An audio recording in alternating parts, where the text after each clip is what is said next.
Trump, who said he wanted to be a dictator on day one, who has shown dictatorial and empirical tendencies, and who is the only president in the history of this country to attempt to overthrow his own government to install himself as a dictator over the will of the people, has now quoted a world-famous, well-renowned dictator while referring to himself. Trump made this post yesterday. He who saves his country does not violate any law.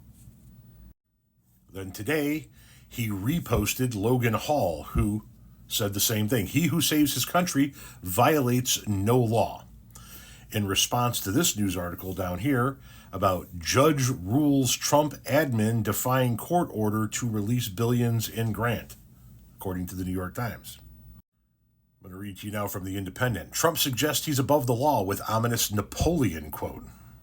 Donald Trump appeared to quote Napoleon Bonaparte by way of Rod Steiger on Saturday afternoon after his blitzkrieg of executive actions and threats to federal agencies under Elon Musk were challenged in courts across the country, raising alarms that his administration is preparing to shred court orders and ignite a constitutional crisis. He who saves his country does not violate any law, the president wrote on Truth Social and Twitter. The official White House account on Twitter also shared the message, endorsing his apparent belief that the President of the United States is incapable of breaking any law.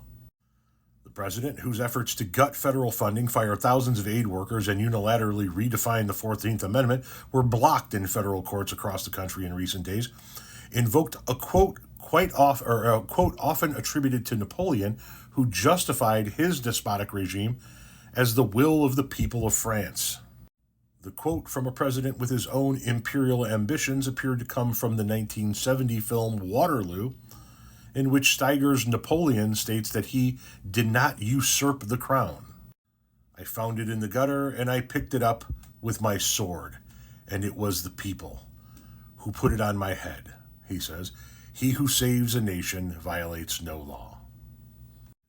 In other words, Trump is literally portraying himself as a dictator who is incapable of breaking the law, and that whatever he says should go. But what we have here is we have a system where we have co-equal branches of government that are designed to be checks and balances, and the judiciary system is designed to be a check on the executive system. The judiciary branch, my apologies, is designed to be a check on the executive branch. And Trump doesn't like checks. Trump doesn't like anybody having co-equal powers.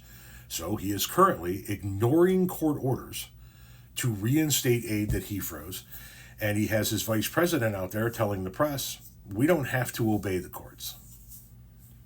So he's not trying to ignite a constitutional crisis. He has us in a constitutional crisis. Excuse me, I had to sneeze. And that, as I showed you in another video, is a problem. It's an impeachable offense. The problem is the House of Representatives and the Senate are run by Republicans who are spineless cowards who, even though they took an oath to the Constitution, have absolutely no interest in upholding that oath. And they're willing to let Donald Trump do whatever he wants. So now we have a situation where the executive branch is ignoring a legal and constitutional check on its powers. So now we're going to find out what the judicial branch is all about.